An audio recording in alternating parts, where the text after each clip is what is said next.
नमस्कार, साहब संदेश से मैं अनिल कौशिक। न्यूज अपडेट 7 बजे कार्यक्रम बादरा आसपास में आप सभी दोस्तों का स्वागत है। दोस्तों, कार्यक्रम की शुरुआत करते हैं आज की मुख्य खबर से। और मुख्य खबर बताने से पहले दोस्तों मैं आपको बताऊं तो आज हम समीक्षा करेंगे बादरा में जो सीवरेज ट्रीटमेंट प्लांट है दोस्तों, उसको लेकर कहाँ विवाद है, किस प्रकार से कितना कार्य अब तक हुआ है और कब इसके पूर्ण होने की उम्मीद है दोस्तों। इसके ऊपर हम विस्तार से आज चर्चा करेंगे। और इससे पहले दोस्तों हम मुख्य खबर की ओर रुख करते हैं। और आज की मुख्य खबर दोस्तों जो कोरोना मामले हैं उसको लेकर ही है। 5326 मामले आज पूरे देश में कोरोना के आए हैं, जो कि सबसे कम आए हैं अब तक के। और उनमें से भी दोस्तों 2230 मामले केरल से आए हैं। और जो 5326 मामले भारत में आए हैं उनमें दोस्तों कोरोना पेशेंट के रूप में जो मौतें हुई है वो है 453। मौतों का ग्राफ यहाँ ज़्यादा आ रहा है और कोरोना के मामले दोस्तों कम आ रहे हैं। तो इसमें कहीं ना कहीं सबसे ज़्यादा जो मामले आ रहे हैं वो डेल्टा और डेल्टा प्लस के हैं दोस्तों। उसमें मौत का ग्राफ अभी भी भारत में सबसे ज़्यादा है दोस्तों। और केरल में देखें तो 2230 मामलों में से 419 लोग केरल में मौत का ग्रास बन चुके हैं, कोरोना का शिकार बन चुके हैं। तो केरल ही अब वो राज्य है दोस्तों जहां स्थिति लगातार पिछले काफी महीने से खराब चल रही है।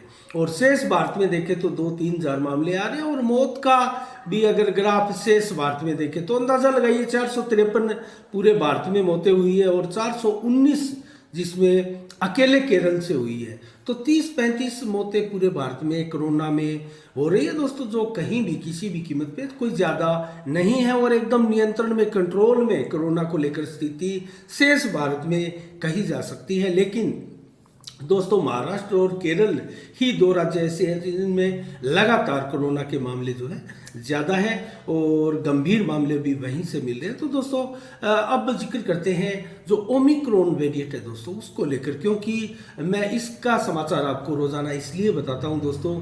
अगर अमेरिका का जिक्र करें, ब्रिटेन का जिक्र करें तो दोस्तों वहां ओमिक्रॉन को लेकर स्थिति इस कदर भयावह हो चुकी है कि वहां दोबारा लॉकडाउन लगाने की स्थितियां उत्पन्न हो चली है। अमेरिका और ब्रिटेन जैसे धनाढ़ देशों में दोस्तों, ब्रिटेन में लगभग 90,000 के करीब कोरोना के मामले रोजाना आ रहे हैं। प्रतिदिन 24 घंटे में 90,000 के करीब मामले आ रहे हैं, जिनमें से दोस्तों 10,000 से लेके 15,000 तक ओमिक्रॉन वेरिएंट के मामले ब्रिटेन में आ रहे हैं।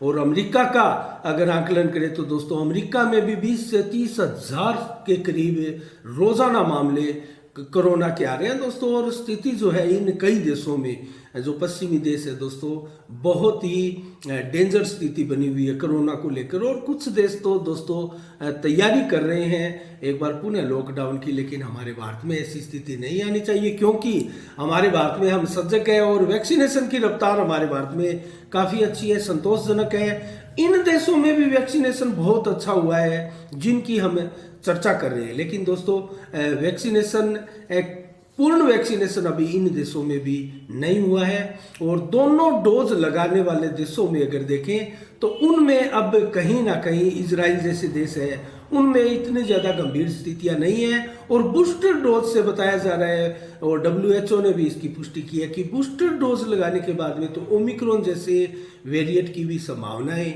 बहुत कम, ना के बराबर रह जाती है। और कैजुअलिटी बिल्कुल भी इसमें नहीं है। और ओमिक्रॉन को लेकर तो दोस्तों ब्रिटेन में एक व्यक्ति की मौत हुई थी और अब जाकर एक व्यक्ति की अमेरिका में ओमिक्रॉन के वायरस से चपेट में आने के बाद में मृत्यु हुई है। तो कुल मिला के ओमिक्रॉन से मौतें ज़्यादा नहीं हो रही। और भारत में अगर जिक्र करें तो दोस्तों 200 का आंकड़ा भारत में भी हम पार कर चुके हैं ओमिक्रॉन में। और लगभग 12 राज्यों में ये फैल चुका है। महाराष्ट्र में सर्वाधिक 54, दिल्ली में 54, तेलंगाना में 20, कर्नाटका में 19 और राजस्थान में 18, केरल में 15 दोस्तों, गुजरात में 14, यूपी में 2, आंध्र प्रदेश, चंडीगढ़, तमिलनाडु, पश्चिम बंगाल में एक मामले हैं। अब मैं आपको जो चीज़ बता रहा हूँ उससे आप अंदाजा लगा सकते हैं कि हम किस कदर कंट्रोल में किए हुए हैं पूरे कोरोना काल को। तो दोस्तों 77 मामले अब तक 200 से ठीक हो चुके हैं और घर जा चुके हैं। तो दोस्तों इनमें से महाराष्ट्र में जो 54 मामले हैं उनमें से 28 लोग अब तक ठीक होकर, रिकवर होकर घर जा चुके हैं। और दिल्ली में 54 में से 12 लोग ठीक हो चुके हैं, जबकि तेलंगाना में 20 से अभी कोई ठीक नहीं हुआ है, वो पीड़ित है। और इसके बाद में कर्नाटक का जिक्र करें तो 19 मामले कर्नाटक में ओमिक्रॉन के अब तक पाए गए हैं, जिनमें से 15 ठीक हो चुके हैं। मात्र 4 ही ओमिक्रॉन के मामले जो है अस्पतालों में है और चिकित्सकों की गहन जिम्मेवारी में है। तो इसके अलावा दोस्तों राजस्थान में सबसे बड़ी बात मैं आपको बताऊं तो 18 मामले ओमिक्रॉन के अब तक पाए गए थे और वो सभी 18 के 18 ठीक होकर घर जा चुके हैं, रिकवर हो चुके हैं।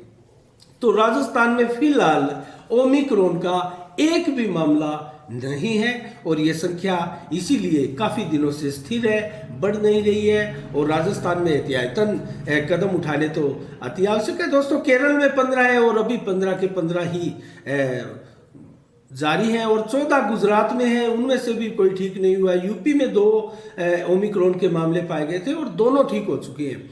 आंध्र प्रदेश में 1 ओमिक्रॉन का मामला था, वो ठीक हो चुका है, घर जा चुके हैं वो।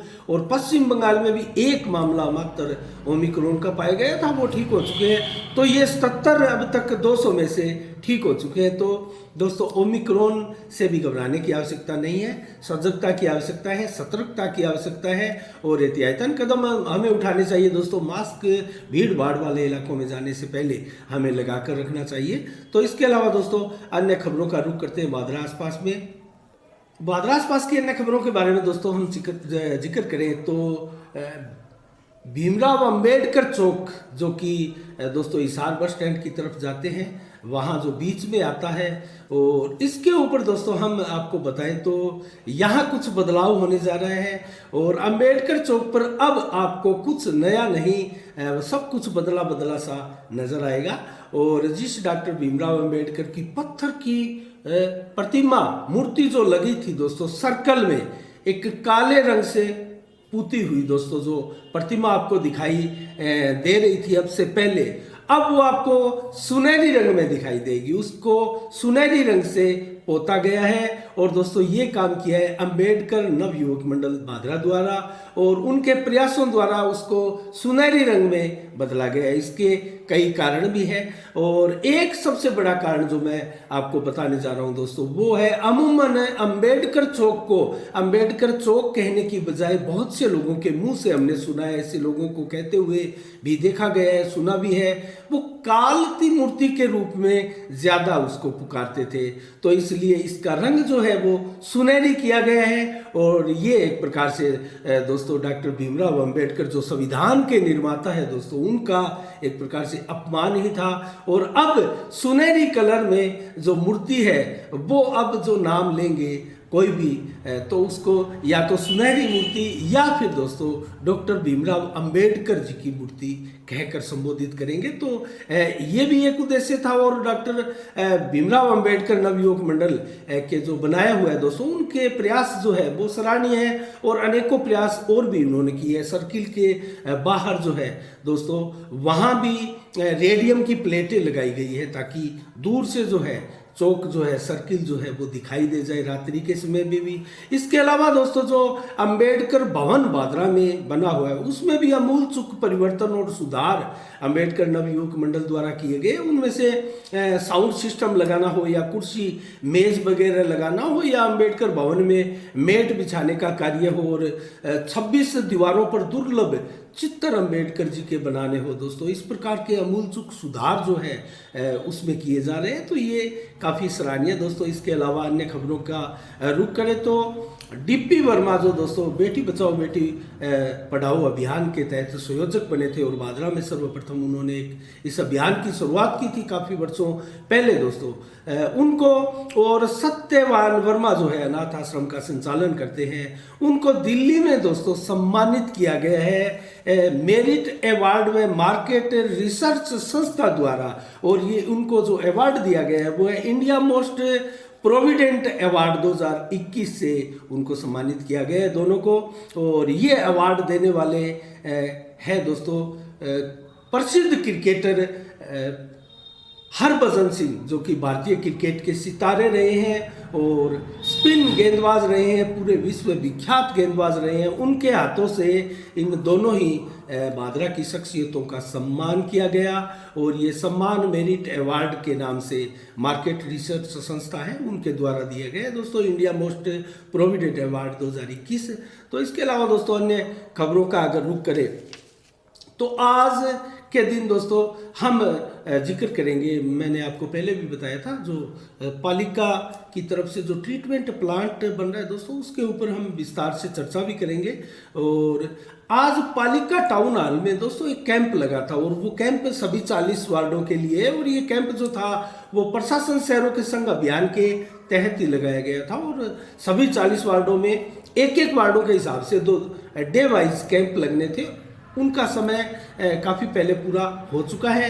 और आज जो कैंप था वो सभी 40 वार्डों में जिस किसी भी व्यक्ति द्वारा कोई काम नहीं करवा पाए थे और उनका काम शेष रह चुका था, किसी कारणवश से उनका काम अधूरा रहा था, वो अब पूरा करवा सकते हैं। इसको लेकर आज दिन भर कैंप चला और प्रशासन शहरों के संग अभियान के तहत ये कैंप है। और दोस्तों गाँव में भी अब कैंप जो है अंतिम चरणों में चल रहा है। तो कुल मिला के दोस्तों इसके अलावा अन्य खबर की ओर रुख करें तो 24 दिसंबर को भादरा के बार संघ का चुनाव होने जा रहा है, और भादरा प्रेस क्लब का भी चुनाव दोस्तों 26 दिसंबर को होने वाला है, और 24 दिसंबर को बार संघ का चुनाव होगा। तो दोस्तों पत्रकारों के और वकीलों की कार्यकारिणियों के चुनाव जो है वो 2 दिन के अंतराल में ही होंगे, 24 दिसंबर को और 26 दिसंबर को।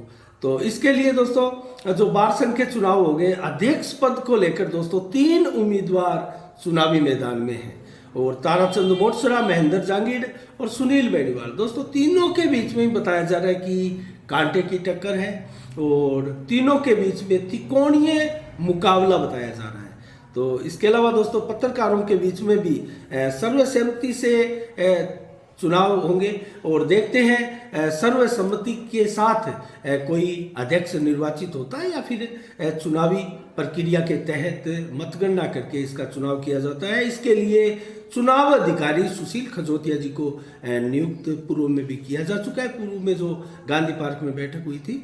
और दोस्तों एक जानकारी मैं पत्रकारों को और बता दूं कि 24 दिसंबर को जो है वो नामांकन भरने की तिथि है पत्रकार चुनाव के लिए, जो 26 दिसंबर को चुनाव होने जा रहे हैं। तो 24 दिसंबर को नामांकन दोस्तों भरे जाएंगे अध्यक्ष पद के लिए, और उस नामांकन में दोस्तों वही सदस्य भाग ले सकते हैं, और वोटिंग भी वही सदस्य कर पाएंगे प्रेस क्लब के जिन्होंने सदस्यता शुल्क इस वर्ष का, नवीन वर्ष का जो है अपना अपडेट कर लिया है, सदस्यता जो अपनी है वो उसको अपडेट कर लिया गया है। तो उसी सदस्यों के वोट पड़ेंगे।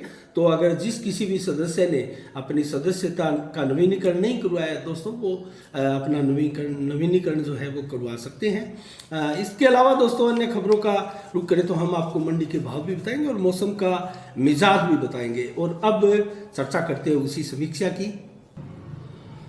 दोस्तों समीक्षा करते हैं आज सीवरेज ट्रीटमेंट प्लांट जो कस्बे में हाजी दाऊद कुरैशी की दोस्तों बहुत बड़ी योजना ये थी 2010 में जब वो चुनाव जीत कर आए थे। और उन्होंने दोस्तों उस समय आप याद कीजिएगा जो जनता को संबोधित करते हुए भाषण दिए थे। उसके बाद में जब वो ट्रीटमेंट प्लांट लेके आए थे सीवरेज का भादरा के लिए, तो उसके बाद में इसको लेकर दोस्तों पूरे कस्बे में एक प्रकार से उत्सुकता थी कि किस प्रकार से ये प्लांट लगेगा, कितना है ये इसका बजट होगा और कैसे ये लगेगा, कितने समय में ये तैयार होगा। इसकी शुरुआत दोस्तों जो पुराना वार्ड नंबर 11 था, जो हम बताएं जो संजय चौक के पास जो हरिजन बस्ती थी दोस्तों, जो दानका और मेघवाल समाज की बस्ती हुआ करती थी, उसके पीछे जो 11 नंबर पुराना वार्ड था दोस्तों, वहां से इसकी शुरुआत हुई थी सीवरेज पाइपलाइन डालने की। और सर्वप्रथम जो सीवरेज पाइपलाइन डाले गए थे सीवरेज के लिए दोस्तों, वो मिट्टी के पाइप थे, और मिट्टी के पाइपों का उस समय विरोध भी हुआ था और 2-4 मुकदमे भी इसको लेकर दर्ज किए गए थे। और दोस्तों ऐसे मिट्टी के पाइप थे उस समय जो एक स्थान से रखकर आप उठाकर दूसरे स्थान पर रखते हैं तो वो टूट फूट उसमें बहुत ज़्यादा होती थी। तो उसका विरोध हुआ था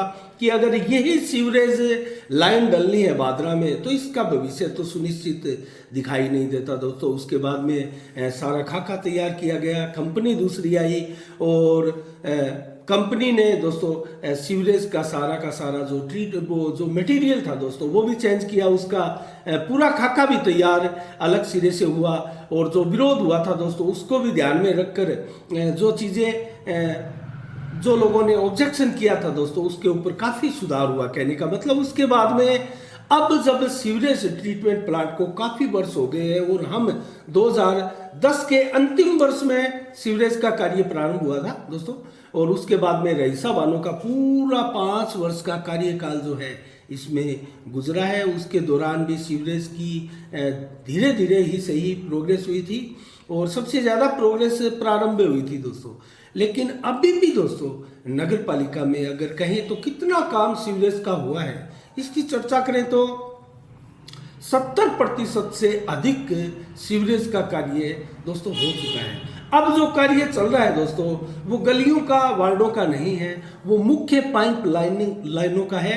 और एक मुख्य पाइपलाइन का हम जिक्र करें तो दोस्तों जो सावा रोड के ऊपर जो सीवरेज पाइपलाइन डालने के पश्चात जो सड़क बनाई गई है, और उसके बाद में जो रेलवे पटरियों के पास में जो एक पॉइंट सीवरेज ट्रीटमेंट प्लांट की दिशा में लगाया गया था, वहां से लाइन के नीचे से जो सीवरेज का ट्रीटमेंट प्लांट की मुख्य पाइपलाइन निकालने का कार्य आगे किया जा रहा है दोस्तों। उसको लेकर एक विवाद वार्ड नंबर 8 में जो पंप स्टेशन बना हुआ है रेलवे स्टेशन का बहुत पुराना दोस्तों, उसके पास में एक सलीम काजी का मकान है, और वहां कुछ विवाद हुआ था। और विवाद भी इस कदर हुआ था कि सलीम काजी ने आरोप लगाए थे वार्ड पार्षद बशीर खान नारिका पर कि उन्होंने डराने धमकाने और दोस्तों घर से बाहर निकाल देने का हमें धमकी दी है, और उनकी धर्मपत्नी जो है उन्होंने भी आरोप लगाए हैं। तो दोस्तों उन आरोपों में क्या सच्चाई थी, क्या मैटर था, क्या माजरा था, तो उसको हम देखते हैं। तो दोस्तों वहाँ पूरा अमला जमला नगर पालिका का पहुंचा था, और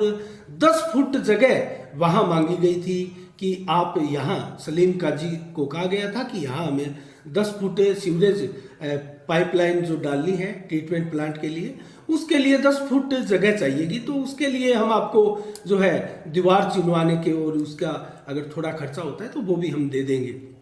लेकिन सलीम काजी ने दोस्तों इसके लिए इनकार कर दिया, और जिस प्रकार की भाषा बताया जा रहा है कि बशीर खान नारिका द्वारा बोली गई, वहाँ धमकाया गया, डराया गया, उसका उन्होंने विरोध किया दोस्तों।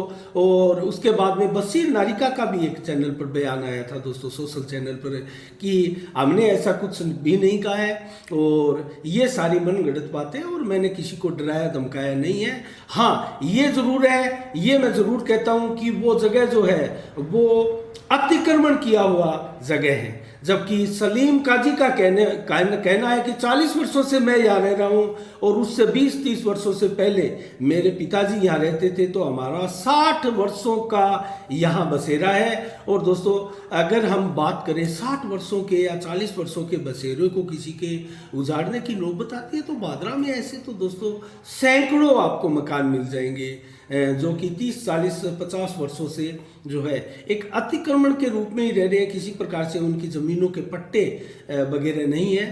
तो दोस्तों कहने का तात्पर्य ये है कि इस मामले को जो है आपसी सामंजस्य के साथ सुलझाया जाना चाहिए। ट्रीटमेंट प्लांट का भी कार्य जो है वो भी किसी प्रकार से ना रुके, और उसमें किसी प्रकार का व्यवधान ना हो। और दोस्तों कोई जो व्यक्ति वहाँ काफ़ी वर्षों से रह रहा है, कोई गरीब व्यक्ति है, तो दोस्तों उसके साथ भी किसी प्रकार की नाइंसाफ़ी तो ना हो।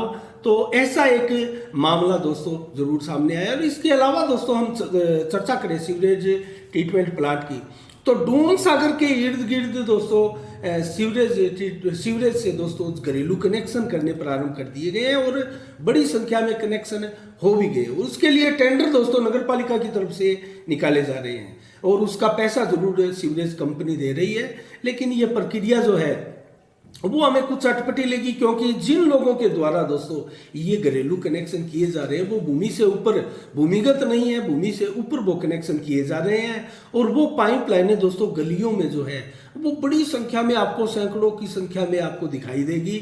और वहाँ जब थोड़ी सी भी किसी भी प्रकार की उनके चोट लगेगी दोस्तों, तो कम से कम ये खतरा जरूर उससे रहेगा कि पूरी की पूरी गली और मोहल्ला जो है वो सीवरेज की गंदगी से जो है वो बदबूदार होगा।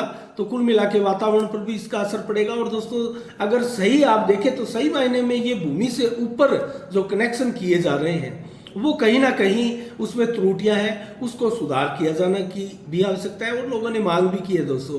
और नंदी चौक पर तो हमने देखा था दोस्तों जिस प्रकार से सड़कों में खड्डे गड्ढे बनते हुए दिखाई दे रहे हैं। सड़कें जो है सीवरेज का पाइपलाइन डालने के पश्चात जो खोखली जमीन रह चुकी है दोस्तों, उनमें बहुत सी त्रुटियां हैं और पूरा जमावट के साथ, पैमाने के साथ जो है ये चैम्बर वगैरह नहीं बनाए गए, जिसका नतीजा भादरा में गलियों में जगह जगह देखा जा रहा है। तो दोस्तों आज की समीक्षा में इतना ही। अब जल्द से आपको हम मंडी के भाव बता देते हैं और नोर से शुरुआत करते हैं दोस्तों। गुआर के भाव 5880, चना के भाव 4700, मोट के भाव 6290 और बादरा में दोस्तों गुआर के भाव 5700 रुपये अधिकतम रहे, जबकि मूंग के भाव 5345 रुपये अधिकतम रहे। और रावतसर मंडी में दोस्तों नरमा 8804 रुपये और कपास 7250 रुपये, गुआर 5651 रुपये, मोट 6700 रुपये प्रति क्विंटल और मूंग के भाव 5855, सरसों के भाव 6981 रुपये। आदमपुर में नरमा दोस्तों 8419 रुपये प्रति क्विंटल और ग्वार के भाव 5799 रुपये रहे। एलनाबाद मंडी में नरमा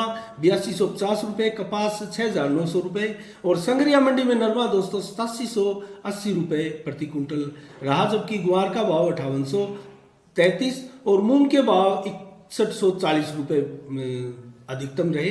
और आबोर मंडी में नरमा दोस्तों अधिकतम 8500 रुपये प्रति क्विंटल रहा।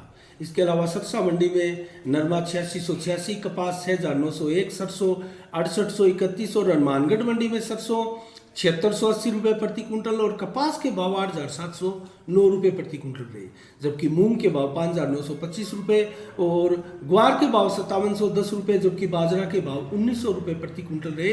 और आज की अंतिम मंडी फतेहाबाद का रुख करते हैं। नरमा 8250 रुपये मात्र प्रति क्विंटल रहा और कपास दोस्तों यहाँ 6900 रुपये प्रति क्विंटल ही रही। तो इसके अलावा दोस्तों मौसम का मिजाज बताएं तो सर्द मौसम लगातार बना हुआ और शीतलहर अभी भी चल रही है, लेकिन हमारे बादरा इलाके में दोस्तों शीतलहर से हल्की सी राहत जरूर मिली है। आज धूप खिली हुई थी, कल भी दिन भर धूप खिली हुई थी और आज 19 से 22 डिग्री लगभग दिन में टेम्परेचर रहा था। 4 से 7 किलोमीटर की रफ्तार से हवा चली, 35 की प्रतिशत की बादल भी छाए हुए थे लगभग, लेकिन फिर भी मौसम साफ था, धूप खिली हुई थी। और रात्रि को भी दोस्तों 4 से 11 किलोमीटर की रफ्तार से हवाएं चलेगी, 50% बादल छाए रह सकते हैं रात्रि को आज। और दोस्तों टेम्परेचर भी है जो 10 से 12 डिग्री न्यूनतम आ सकता है। इसके अलावा कल 22 दिसंबर को मौसम कैसा रहने वाला है? 11 से 18 डिग्री टेम्परेचर दिन में रहेगा और 20 से 22 डिग्री दोपहर को, जबकि 17 से 19 डिग्री टेम्परेचर शाम को रहेगा। तो कुल मिला के शीतलहर से हल्की सी राहत हमें महसूस होगी। 4 से 11 किलोमीटर की रफ्तार से हवाएं चलेगी और बादल दोस्तों 79% सुबह छाए रहेंगे, उसके बाद में 45% और शाम होते होते 100% बादल छा जाएंगे, जो कि रात भर लगभग जारी रहेंगे। हल्के जरूर बादलों में कमी आएगी, लेकिन 90% से ऊपर ही बादल छाए रहेंगे। 12 से 15 की डिग्री टेम्परेचर लगभग रात्रि को कल रहेगा और 7 से 11 किलोमीटर की रफ्तार से हवाएं चलेगी और धुंधला मौसम रहेगा। बरसात की संभावनाएं नहीं है, लेकिन आने वाले कुछ दिनों में बरसात की संभावनाएं बनती हुई प्रतीत हो रही है। ऐसी मौसम विभाग द्वारा भी भविष्यवाणियां की जा रही है। तो दोस्तों आज के 7 बजे के कार्यक्रम में इतना ही। कल ठीक शाम 7 बजे फिर आपसे रूबरू होंगे नए समाचारों के साथ, नई समीक्षा के साथ। तब तक के लिए दोस्तों आप अपना बहुत बहुत ख्याल रखिएगा। मुझे दीजिएगा इजाजत। साफ संदेश से मैं अनिल कौशिक। नमस्कार। जय भारत, जय जय राजस्थान।